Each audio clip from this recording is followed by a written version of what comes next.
Imagine this. Someone you know gets rejected. They lose their job.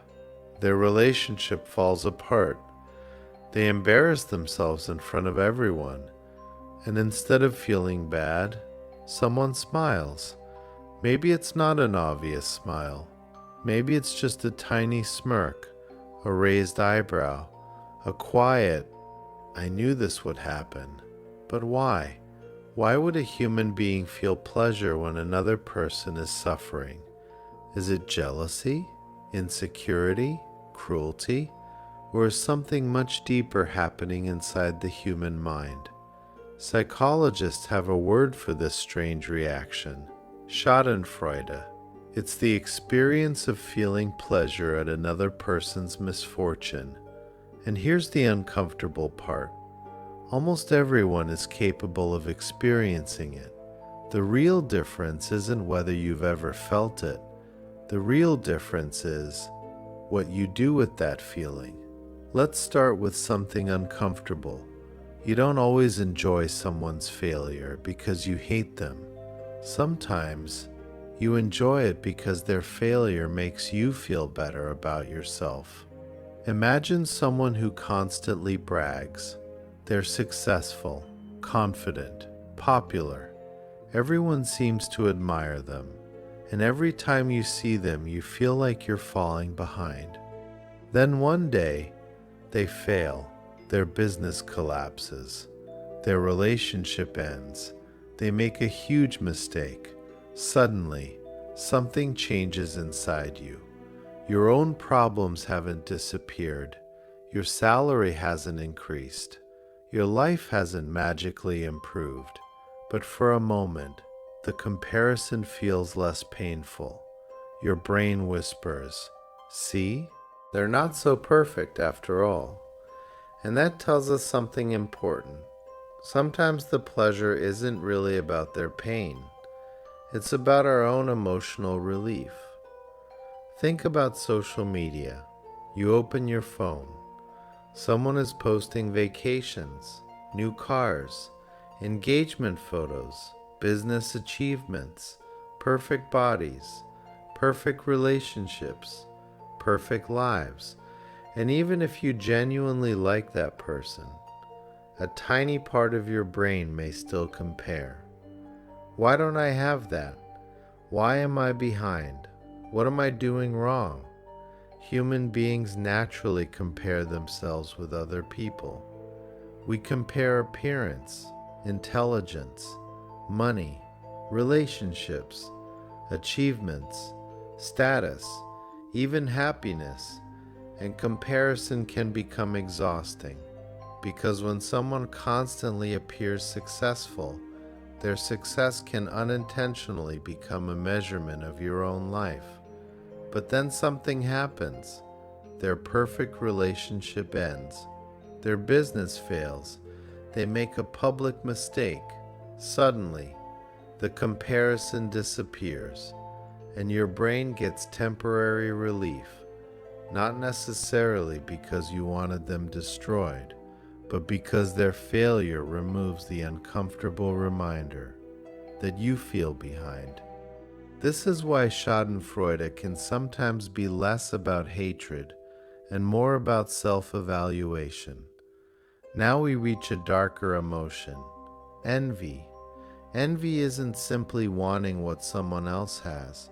It's the painful feeling that can appear when someone else's advantage reminds you of something you believe you're missing. Imagine someone at school who always gets the highest grades. Everyone praises them. Teachers love them. Students admire them. And secretly, you feel inferior. Then one day, they fail an important exam. For a brief moment, you feel something strange, satisfaction, and immediately you think, "Why am I happy about this?"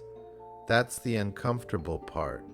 You may not consciously want them to fail, but their failure temporarily removes the uncomfortable reminder that you feel behind. You no longer feel like they're standing above you, and that can create relief. But remember something important. Feeling an emotion isn't the same as choosing an action. A thought can appear automatically. You don't have to obey it. You can feel envy without becoming cruel. You can feel competition without sabotaging someone. And you can notice jealousy without allowing it to control you. That's where emotional maturity begins. But there's another reason people experience pleasure when someone fails. And this one is fascinating. Justice. Imagine someone who cheats. They lie. They manipulate people. They take credit for other people's work. Everyone knows they're doing it. But somehow, they keep winning. They keep getting promoted. They keep receiving praise. They keep escaping consequences. Then one day, they get caught.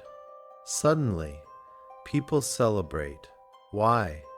Because sometimes the reaction isn't simply, I enjoy watching someone suffer. It can be, finally, they got what they deserved. Humans care deeply about fairness. When reality appears unfair, we experience psychological tension. We see someone behaving badly, but being rewarded for it. Something feels wrong. Then that person finally faces consequences. The imbalance disappears, and the emotional release can feel surprisingly satisfying. Your brain isn't necessarily saying, I love suffering. It may be saying, finally the world makes sense again.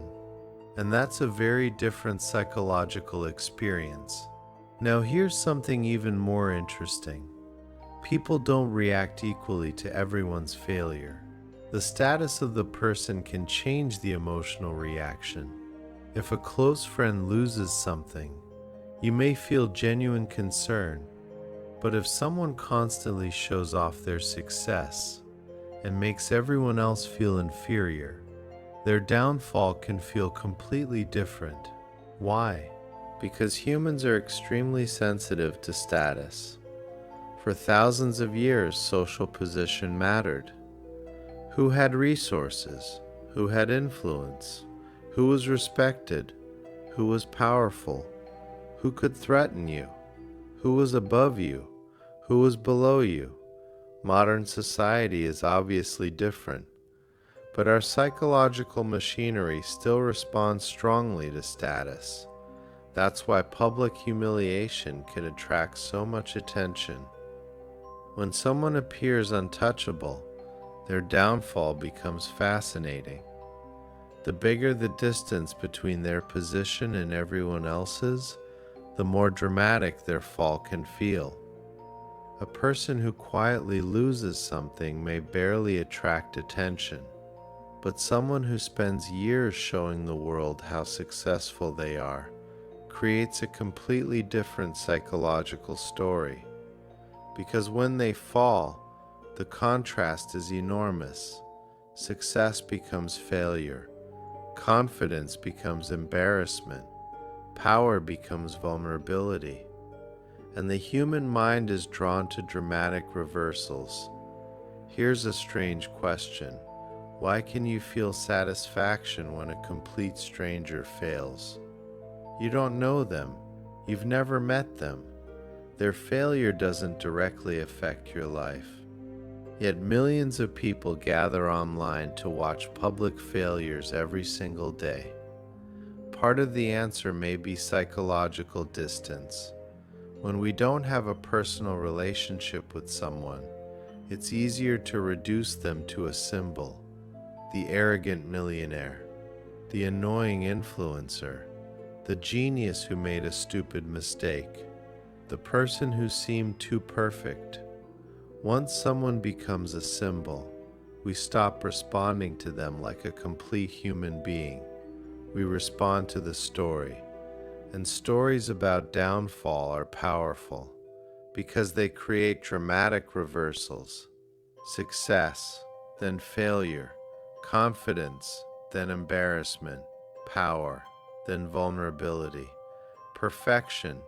Ashen becomes the first thing to disappear. then one mistake can become entertainment for millions of strangers. That's why stories of downfall have existed for thousands of years.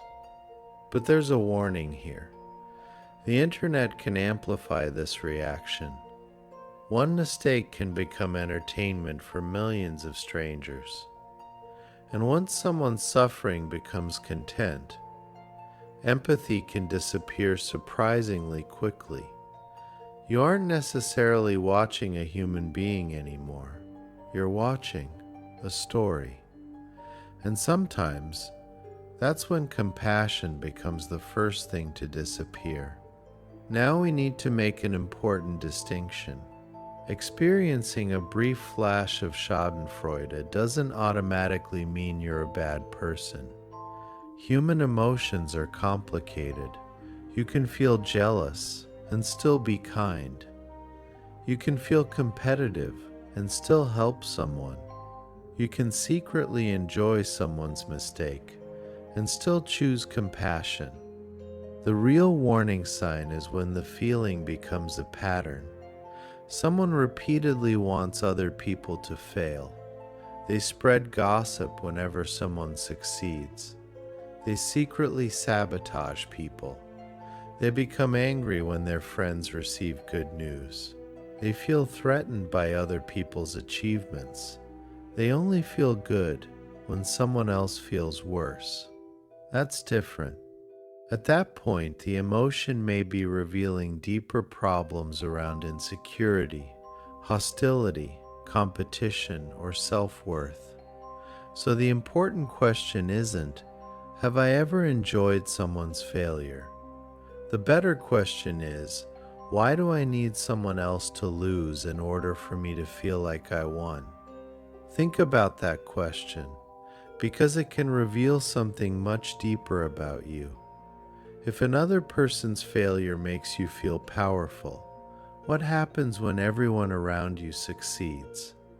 If your happiness depends on someone else's loss, what happens when nobody loses? That's where the real psychological problem begins. Here's the most useful part.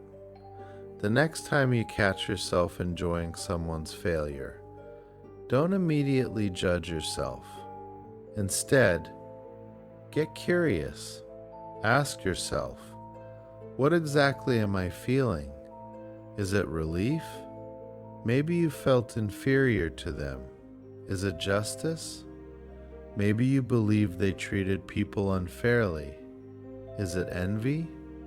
Maybe their success highlighted something you want. Is it insecurity? Maybe their failure temporarily made you feel more valuable. Or is it genuine cruelty? Maybe you actually enjoy another person's suffering. The emotion itself can become information. It can show you where your self-esteem is fragile, where you're comparing yourself too much, where resentment has been building, where you feel powerless. And that's powerful, because awareness creates a choice. You can't always control the first emotional reaction, but you can control what happens next. You can choose not to gossip. You can choose not to celebrate someone's pain. You can choose not to kick someone while they're down. And sometimes, you can even turn envy into motivation. Instead of thinking, I hope they lose, ask yourself, what do they have that I want to build for myself? That's a completely different mindset. Instead of destroying the comparison, you use it as information. Instead of pulling someone down, you build yourself up. So, why do some people enjoy watching others fail? There isn't one answer. Sometimes it's social comparison. Sometimes it's envy. Sometimes it's a feeling of justice. Sometimes it's about status. And sometimes it's simply insecurity looking for temporary relief. But here's the deeper lesson. Someone else's failure doesn't increase your value. If your friend loses, you don't win. If your competitor falls, you don't automatically rise. And if someone else's life gets worse, you build yourself up. Your life doesn't become better by default. The strongest psychological shift happens when you stop measuring your worth against other people's outcomes. Because when you no longer need someone else to fail, you become much harder to emotionally control. So the next time you notice that tiny feeling of satisfaction, when someone else fails, pause.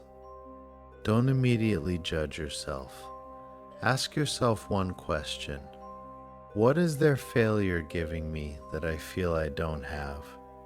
Because sometimes the person you're secretly competing with isn't them. It's the version of you that you believe you should have become. And once you understand that, you stop needing other people to fall, just to feel tall. If this video made you understand your own mind a little differently, subscribe. Because sometimes the darkest parts of human psychology are the ones that teach us the most about ourselves.